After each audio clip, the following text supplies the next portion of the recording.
Hi hello welcome to Divya vlogs. నేను నా ఛానల్లో పోహా గురించి ఒక రెసిపీ, అలాగే దలియా గురించి ఒక రెసిపీ, అలాగే ఓట్స్ గురించి కూడా ఒక రెసిపీ అయితే నేను చూపించున్నాను.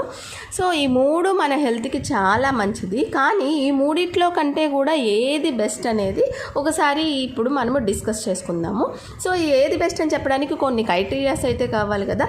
So first criteria nutrition and cooking time and glycemic index and cost ప్రకారంగా ఏది బెస్టో మనము చూద్దాము.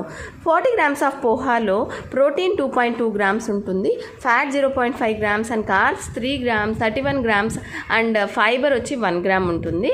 అలాగే 40 grams ఆఫ్ ఓట్స్లో ప్రోటీన్ వచ్చి 4.7 grams, fat 3.8 grams, carbs 27 grams, fibre అనేది 4 grams ఉంటుంది. అలాగే 40 grams ఆఫ్ దలియాలో ప్రోటీన్ వచ్చి 4.8 grams, fat 2 grams, carbs 28 grams, fibre అనేది 5.6 grams.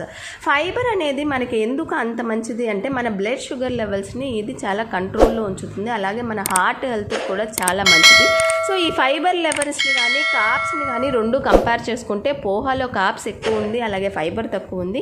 అదే దలియా అండ్ ఓట్స్లో ఫైబర్ చాలా ఎక్కువ ఉంది. కాబట్టి మనం పోహాని అయితే పక్కన పెట్టేద్దాం, దలియా అండ్ ఓట్స్లో ఏది బెస్టో ఇప్పుడు మనం చూద్దాం. దానికోసం next criteria cooking time.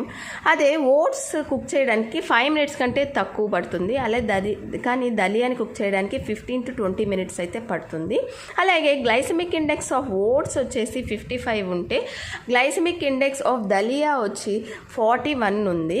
So దీంట్లో అయితే దలియాకే తక్కువ ఉంది. అలాగే కాస్ట్ చూసుకుంటే 1 kg ఓట్స్ 199 రూపీస్ అయితే కాస్ట్ ఆఫ్ 1 kg దలియా వచ్చి 75 రూపీసే.